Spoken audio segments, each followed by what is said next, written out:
لوہے کی ایک زنجیر میں اس کو جکڑا گیا ہے. جس طریقے سے اگر آپ نے باہر کی دنیا کے میوزیم میں ممیز دیکھی ہیں، وہ جو ممیز نکالی گئی ہیں ایجپشین، جس کے یہ تصویریں دیکھی ہیں، پورا جسم گویا پٹیوں کے اندر لپٹا ہوا ہے، وہ جو ریپنگ ہوتی ہے، کہا کہ اس طرح سے زنجیر کے اندر ان کو جکڑ کے لائیں گے کہ سر کے بال سے لے کے پیر کے ناخن تک. مگر یہ کون سی زنجیر ہے؟ یہ وہ زنجیر ہے جسے جہنم کی آگ میں اتنا گرم کیا گیا تھا کہ اس کا رنگ بھی سرخ ہو چکا ہے. اتنی گرم زنجیر. ایک مرتبہ گرم چولہے کو یا گرم توے کو یا گرم پتیلی کو ہم ہاتھ لگا لیں، بے اختیار ہاتھ کو پیچھے گھسیٹنا پڑتا ہے. کبھی گیزر سے گرم پانی آ جائے تو برنول وغیرہ ڈھونڈتے پھرتے ہیں. اور کہاں سر کے بالوں سے پیر کے ناخن تک جہنم کی آگ میں اتنی جلائی ہوئی، اتنی تپائی ہوئی، اتنی زیادہ گرم کی بھی کہ اس کا رنگ بدل گیا اور اس کے رنگ میں سرخی آ گئی. اس کا رنگ وہی جو آگ کا رنگ ہوتا ہے. اس طرح سے اس کو لایا گیا. امام نے کہا کہ تو نے سوال کیا ہے میدان قیامت میں لوگ گروہ در گروہ کس طرح سے آئیں گے، تو سن.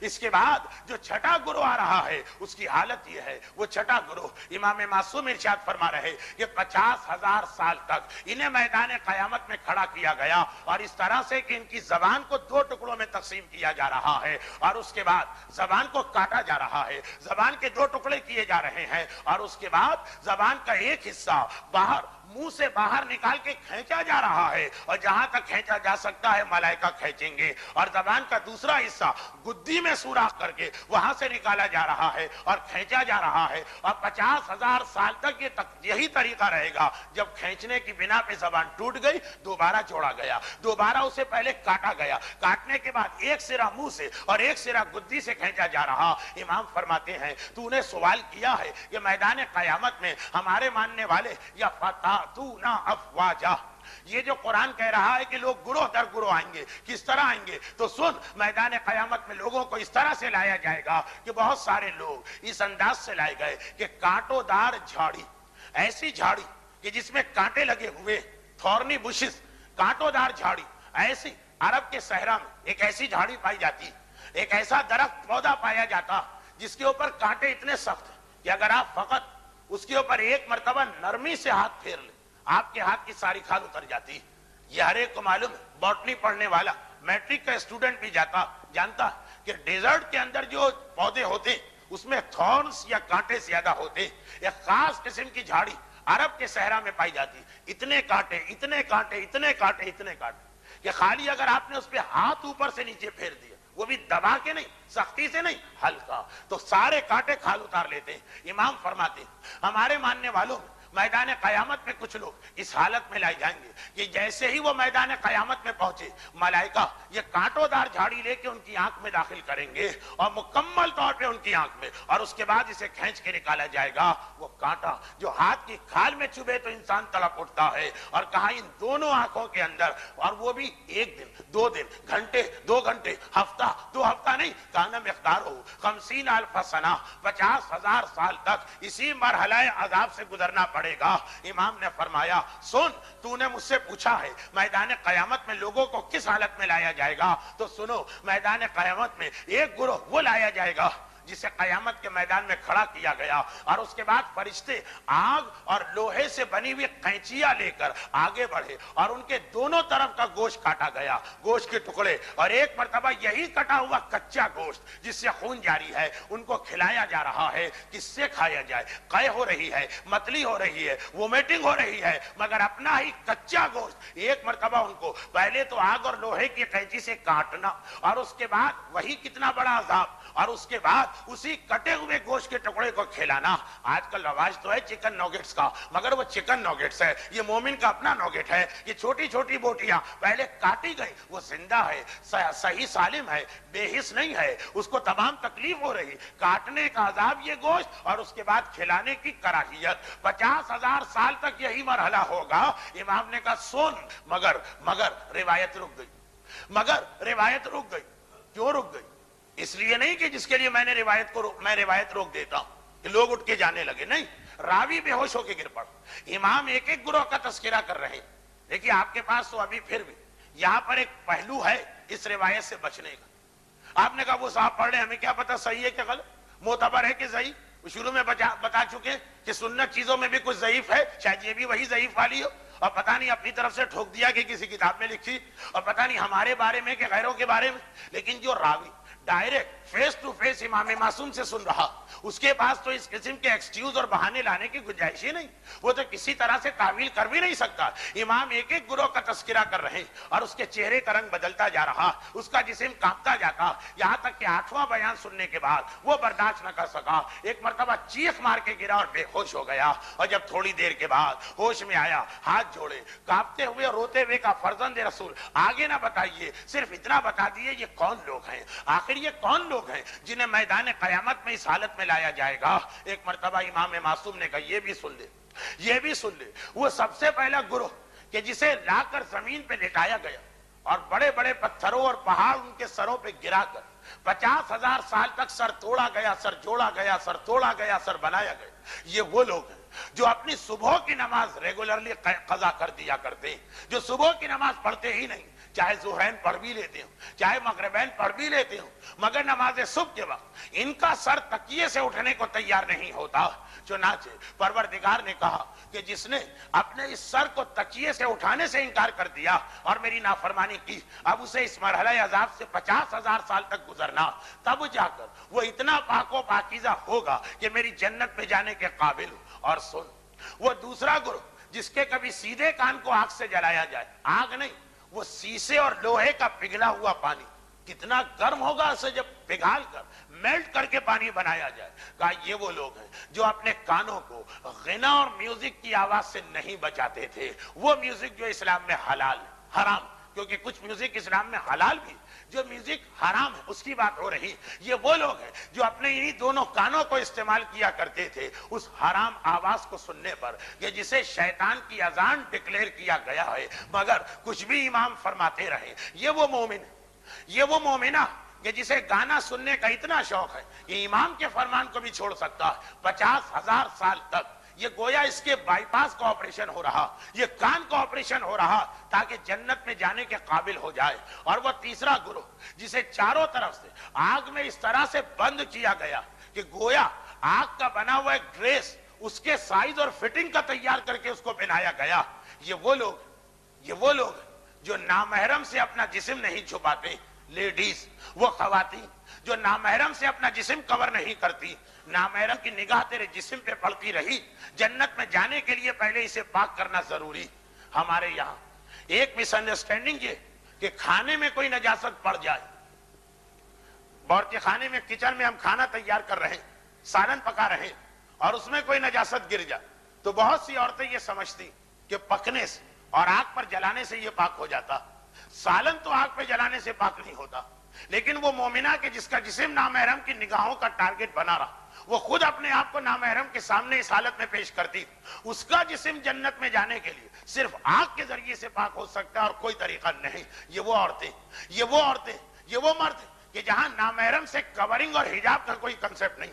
اور سن وہ چوتھا گروہ کہ جسے میدان قیامت میں چیوٹی کی شکل میں لایا جائے گا اور اتنا بڑا عذاب دیا جائے گا کہ اس کے سارے جسم کو توڑا جائے گا، اور توڑا بھی کس طرح، ہم کرش ہوں گے اس مجمع کے پیروں کے نیچے سے جو ہم پہ سے گزر رہا ہے، اور پھر جوڑا جائے گا اور پھر توڑا جائے گا۔ یہ مغرور لوگ، متکبر لوگ، یہ وہ لوگ ہیں کہ جو بڑے پراؤڈی ہیں، یہ وہ لوگ ہیں کہ جن کے پاس ایروگنس ہے، جو اپنے آپ کو بہت بڑا سمجھ رہے، یا دولت کی وجہ سے، یا عہدے کی وجہ سے، یا اسٹیٹس کی وجہ سے، یا کسی آرگنائزیشن میں ہونے کی وجہ سے، یا علم کی وجہ سے، یا تقوی کی وجہ سے، تکبر اور غرور کسی بھی وجہ سے ہو، اور دوسرے مومن کو حقیر سمجھنا، وہ کسی بھی وجہ سے ہو، اسلام میں حرام بھی ہے اور اس کی سزا اللہ بڑی سخت دیا کرتا ہے۔ کہا کہ اسی طرح ہمارے ماننے والوں میں جنہیں دولت کا اتنا غرور ہو گیا ہے، جنہیں اپنے بزنس کا اتنا غرور ہو گیا ہے، جنہیں اپنے اسٹیٹس اور پوزیشن کا اتنا غرور ہو گیا ہے، میدان قیامت میں انہیں اتنا چھوٹا کیا جائے گا، اتنا چھوٹا کیا جائے گا، اتنا چھوٹا کیا جائے گا،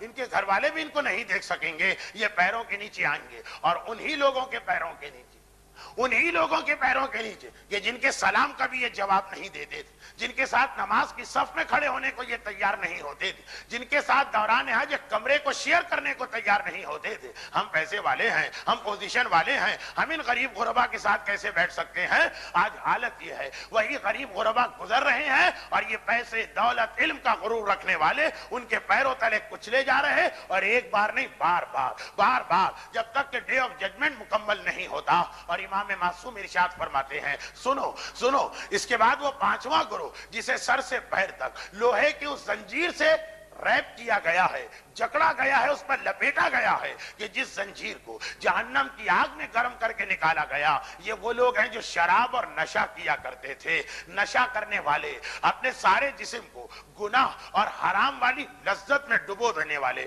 ان کا سارا جسم وہ ایک پلیجر محسوس کرتا ہے، ایک مزہ آتا ہے۔ اب اس کے لیے ان کا عذاب یہ ہے، در حقیقت پہلے بھی میں نے عرض کیا اور آج بھی 8-10 دفعہ تو کہہ چکا ہوں کہ مومن کے لیے یہ عذاب در حقیقت پنشمنٹ نہیں ہے، بلکہ اس کا کیور ہے، سزا نہیں ہے، اس کا علاج ہے۔ مگر جس نے شراب یا شراب جیسے کسی اور نشے میں سر سے پیر تک اپنے آپ کو ڈبو دیا ہے، اس کا علاج ہی یہی ہے کہ اس طرح سے یہ آگ میں تباہی ہوئی اور آگ میں گرم کی ہوئی زنجیر سے اس کو پاک کیا جائے۔ اور سنو، اس کے بعد وہ انسان جس کی زبان کو کاٹا بھی جا رہا، ذرا سی گرم چائے آپ کی زبان پہ آ جائے، چھالے پڑ جاتے ہیں۔ زبان، تکلیف زبان کی کیا، کہاں یہ کہ اسے باقاعدہ 2 حصوں میں چیرا گیا اور اس کے بعد ایک حصے کو منہ سے اور ایک حصے کو گدی میں سوراخ کر کے باہر نکالا گیا۔ فرمایا یہ وہ ہے جو ذو لسانین، دوغلا آدمی، آپ کے سامنے کچھ کہتا ہے، آپ کے پیٹ پیچھے کچھ کہتا۔ آپ کو معاشرے میں ایسے بہت سے لوگ ملیں گے جسے ہم ہپوکریٹ تو اس لیے نہیں کہہ سکتے کہ ہپوکریسی کا تعلق عقیدے سے، مگر در حقیقت یہ عمل کے اندر ہپوکریٹ، منہ پہ آیا تو ایسی تعریف، ایسی عقیدت، ایسا احترام کہ آپ سمجھیں کہ اس جیسا میرا چاہنے والا کوئی نہیں، اور جیسے ہی آپ کے پیٹ پیچھے گیا تو اتنی آپ کی برائی اور اتنا آپ کے اگینسٹ اور ایسے آپ کے خلاف سازش ہے کہ اس سے بدتر کوئی دشمن نہ ہو، ذو لسان ہے، کہ جس کا طریقہ چہرے پہ کچھ ہو اور پیٹ پیچھے کچھ اور ہو۔ کہا یہ میدان قیامت میں 50,000 سال تو 2 زبانیں رکھتا تھا نا، اب تیری زبان کو حقیقت میں 2 حصوں میں کاٹا جائے گا۔ اور اس کے بعد امام معصوم، دیکھیے ٹائم کم ہونے کی بنا پہ میں جلدی تقریر مکمل کر رہا، اور اس کے بعد امام معصوم ارشاد فرماتے ہیں وہ 7واں گروہ کہ جس کی آنکھوں کو کانٹوں دار جھاڑی کے ذریعے سے 50,000 سال تک ہاتھ کی کھال جس جھاڑی پہ محفوظ نہ رہ سکے، کہا آنکھ جیسا نازک آرگن، کہا یہ وہ لوگ ہیں جو نامحرموں پہ نگاہ ڈالا کرتے تھے، جو حرام والی نگاہ ہے، جو اپنی آنکھ سے زنا کیا کرتے تھے، ایک آنکھ کا زنا ہوتا ہے۔ یہ وہ لوگ ہیں، ان کو اس انداز سے ان کی آنکھوں کو پاک کیا جا رہا۔ اور آخری گروہ تو آپ سمجھ ہی گئے ہوں گے، ان میں سے یہ جو آپ نے 8 گروہ سنے، 8واں گروہ جس کے دائیں اور بائیں، لیفٹ اور رائٹ، دونوں طرف کے پہلو کے گوشت کو پہلے لوہے اور آگ کی قینچی سے کاٹا گیا، سیزر چلائی گئی، قینچی چلائی گئی، وہ ایک عذاب پھر کھلایا گیا۔ یہ وہ لوگ ہیں جو صاحبان ایمان کی غیبت کیا کرتے ہیں، جو صاحبان ایمان کے عیب اچھالا کرتے ہیں۔ اور یہ جو 8 گروہ آپ نے سنے، ان میں سے بہت سارے حدیث معراج میں بھی گزر چکے ہیں۔ ایسا نہیں کہ یہ خالی قیامت کی بات، پیغمبر سفر معراج پر جب گئے تھے تو ایسا ہی عذاب اپنی آنکھوں سے دیکھ کے آئیں۔ تو یہ حدیث اتنی اتھینٹک ہے کہ بہت سارے مختلف سورسز سے ہمارے پاس آئی۔ اب قیامت کا دن کون سا دن؟ امام نے کہا کہ رمضان میں قیامت کو یاد کرو، اذکروا بجوعکم وعطشکم جوع یوم القیامت وعطشکم۔ آج میں رمضان کے مہینے میں بیٹھ کے یاد کرو، یہ قیامت کا دن بھی آنے والا، اور قیامت کا دن اس انداز سے آئے گا۔ کیا ہے اس سے بچنے کا طریقہ؟ کیا ہے اس قیامت سے اپنے آپ کو محفوظ کرنے کا طریقہ؟ قرآن نے آواز دی، سورہ مریم کی آیت نمبر 72، ثم ننجی الذین اتقوا، پھر ہم ان لوگوں کو نجات دیں گے جو صاحبان تقوی۔ قرآن نے حل بھی بتایا، ریمیڈی بھی بتائی، دوا بھی بتائی کہ یہ سارا عذاب ہے مگر نجات ملے گی ان لوگوں کو اتقوا، جو صاحبان تقوی۔ البتہ تقوی اپنی جگہ، مگر ایک چیز کے بغیر تقوی بھی بیکار ہے۔ علامہ ہلی جیسا عظیم عالم، اگر ذرا میں نے ان کے حالات اس لیے بتائے تاکہ ان کا انٹروڈکشن ہو جائے تو یہ تقریر ڈبل ٹائم لے لے گی۔ میں یہ اعتماد کرتے ہوئے اور اپنے مجمع پر اتنا ریلائی کرتے ہوئے کہ کیسا ہی گیا گزرا مومن کیوں نہ ہو معاذ اللہ، مجھ جیسا جاہل علامہ ہلی کی شخصیت کی عظمت سے تو واقف ہوگا تاریخ تشیع کے عظیم ترین علماء میں سے ایک علامہ ہلی. علم، تبلیغ، تقوی، محبت اہل بیت، پورے ایران کے علاقے کو شیعہ انہوں نے کیا. اس سے بڑا مبلغ تاریخ شیعہ میں کون گزرا؟ اور فقیہ تو اپنی جگہ. ان کے انتقال کے بعد ان کے بیٹے نے جو خود باپ جیسا مجتہد تھا، یہ بہت کم ہوتا. اللہ کے یہاں عدل ہے، چنانچہ جتنی بھی فضیلتیں ہیں وہ الگ الگ خاندانوں میں بکھیر دی جاتی ہیں. آج علم یہاں ہے، کل وہاں ہو. آج دولت یہاں ہے، کل وہاں ہو. یہ ایک سسٹم ہے یونیورس کا. مگر علامہ ہلی کا ایک بیٹا ہے فخر المحققین، جو باپ ہی جیسا مجتہد. اس نے اپنے باپ کو ان کے انتقال کے بعد خواب میں دیکھا تو سوال کیا، بابا آپ پہ کیا گزری؟ باپ کا جواب تھا، بیٹا علم اپنی جگہ، عمل اپنی جگہ، تقوی اپنی جگہ، لیکن اگر دو چیزیں نہ ہوتی، لولا الفین وزیارت الحسین لہلکت، اگر دو چیزیں نہ ہوتی تو ہلی جیسا عالم بھی ہلاک ہو جاتا. ایک کتاب الفین جو مولا کی امامت کو ثابت کرنے کے لیے لکھی تھی، الف عربی کا لفظ جس کے معنی ہزار، الفین معنی 2000، اس میں 2000 دلیلیں جمع کی تھی. ایک فضیلت و امامت علی کے موضوع کی کتاب، اور ایک زیارت حسین، کیونکہ یہ ریگولر شب جمعہ ہلا سے کربلا آتے تھے. ہلی تھے، ہلا میں قیام، ہر شب جمعہ ہلا سے کربلا آتے اور پوری رات امام مظلوم کے روضے میں گزارتے. کہا کہ اے میرے بیٹے، عمل اپنی جگہ، تقوی اپنی جگہ، علم اپنی جگہ، تبلیغ اپنی جگہ، وہ سب اپنی جگہ، لیکن اگر علی کی فضیلت میں یہ کتاب نہ لکھتا اور ہر شب جمعہ زیارت حسین نہ کرتا تو ہلاک تو ہلی جیسا بھی ہلاک ہو جاتا. تو ہمارے پاس سب سے بڑا سہارا تو یہی محبت اہل بیت ہے. قرآن نے کہا صاحبان تقوی کو نجات ملے گی، مگر تقوی بھی قبول اسی وقت ہے جب اس کے ساتھ محبت اہل بیت ہو اور زیارت حسین ہو. آج تو ویسے بھی شب جمعہ، اور ابھی جہاں تک میرا اندازہ مجلس کے بعد زیارت وارثہ بھی ہوگی، بہت سے لوگ پڑھ کے آئے ہوں گے، لیکن ابھی ہوگی بھی. تو اب یہ یاد رکھیے کہ رمضان کی شب جمعہ میں اس کی اہمیت اور بڑھ جاتی. کیوں؟ رمضان میں ہر عمل کی اہمیت بڑھ جاتی. آج اس وقت آپ کسی بھی نبی کو ڈھونڈنا چاہیں کہ وہ کہاں، تو آپ کو کہاں ملے گا؟ آج اگر آپ کسی بھی امام معصوم کو تلاش کرنا چاہیں کہ وہ کہاں ہوں گے، آج ہمیں رسول سے کوئی بات کرنا ہے، اپنی حاجت ان تک پہنچانا ہے، کہاں پہ ایڈریس کریں انہیں؟ روایت معتبر سے ثابت کہ ہر شب جمعہ تمام ائمہ اور تمام انبیاء اور ملائکہ کی ایک کثیر تعداد روضہ امام میں ہوتی ہے. تو یہ زیارت حسین کی فضیلت کو فراموش نہ کریں. اگر وقت ہوتا تو میں دو چار جملے اور اس کے بارے میں کہتا، لیکن آج کا وقت انشاءاللہ توقع ہے کہ خدا ایک ہفتے کی زندگی اور دے تو آئندہ شب جمعہ جا کر اس مسئلے کو مکمل کروں گا. بس آخری بات سن لیجیے کہ یہاں بھی ایک اور بہت اہم پیغام، اور اس طرح سے زیارت حسین، روایت تو یہ ہے نا کہ آج سارے انبیاء کربلا میں ہیں، آج سارے ائمہ کربلا میں، آج ملائکہ کی کثیر تعداد کربلا میں. تو اصل تو مزہ اسی وقت ہے کہ ہم بھی کربلا میں ہوتے اور وہیں جا کے زیارت پڑھتے، جیسے علامہ ہلی ہر شب جمعہ آتے تھے. مگر یہ اہل بیت اطہار کا گھرانہ جو کبھی بھی کسی کو محروم ہوتا نہیں دیکھ سکتا، کہا کہ اگر کسی وجہ سے تم کربلا نہیں پہنچ پا رہے ہو تو یاد رکھو ایک اصول تمہیں ہم دے رہے ہیں، جہاں کھڑے ہو وہیں سے ایک مرتبہ کربلا کا رخ کر کے حسین کو سلام کر لو، تمہارا سلام پہنچ جائے گا. اور یہ پیغام بڑے عجیب انداز سے ہمیں مسلم ابن عقیل نے دیا تھا. حسین کا سفیر مسلم یکو تنہا رہ گیا، اکیلا ہے. ایک مرتبہ دربار ابن زیاد حکم جاری ہو گیا مسلم کی شہادت کا. مسلم کو دارالامارہ کی چھت پہ لے جایا گیا. دو ہی خواہشات تو مسلم نے کی تھی، بلکہ خواہش تو ایک ہی کی تھی، ایک 2 رکعت نماز پڑھنا. اور نماز پڑھنے کے بعد ادھر جلاد تلوار لے کے آگے چلا. مسلم کا دل کتنا تڑپ رہا ہے، کاش میں اتنا خوش قسمت ہوتا کہ اپنے آقا کے قدموں پہ شہید ہو رہا ہوتا، میرا آقا مجھے دیکھتا اور میں سلام کرتا جاتا. مگر نہیں، مسلم کو یہ افسوس نہیں ہوا، کیونکہ مسلم کو پتا مومن جہاں سے بھی اپنے آقا کو سلام کرے اسے جواب ملتا ہے. بس ادھر جلاد کی تلوار چلی اور ادھر مسلم نے ایک مرتبہ رخ کیا راہ کوفے کا اور ایک مرتبہ آواز دی، السلام علیکہ یا ابن رسول اللہ، اے میرے آقا، اپنے سفیر کا یہ آخری سلام قبول کیا. دیجئے، بعض ارباب مقاتل نے لکھا حسین اس وقت کہیں ٹھہرے ہوئے تھے، اپنی جگہ سے کھڑے ہوئے اور ایک مرتبہ مڑ کے کوفے کا رخ کیا اور آواز دی وعلیک السلام یا اخی، اور اے میرے بھائی، اے مسلم تم بھی میرا سلام لو. مگر ابھی قافلہ حسینی کو پتا نہیں کہ مسلم پہ کیا گزری ہے، وہ تو پریشان ہیں. پہلے خط باقاعدگی سے آ رہے تھے، بہت دن ہو گئے ہیں کہیں سے خط نہیں آیا اور کوئی کوفے کا مسافر بھی نظر نہیں آیا. ایک دن جب یہ قافلہ آگے بڑھ گیا، عباس علمدار کی نگاہ پڑی، ایک مرتبہ دوڑے دوڑے آئے، آقا حسین آج کوفے کے راستے سے کچھ مسافر آتے نظر آ رہے، اگر اجازت ہو تو جا کے ان سے اپنے بھائی کی خیریت دریافت کر لوں. حسین تو جانتے ہیں مگر قافلے کو بھی اطلاع پہنچوانا ہے، کہا لے کے آؤ. وہ مسافر لائے گئے. عباس نے کہا کوفے سے آ رہے ہو، اتنا بتا دو، میرا بھائی مسلم بھی تو کوفے میں ہے، اس وقت اس کی کیا حالت ہے.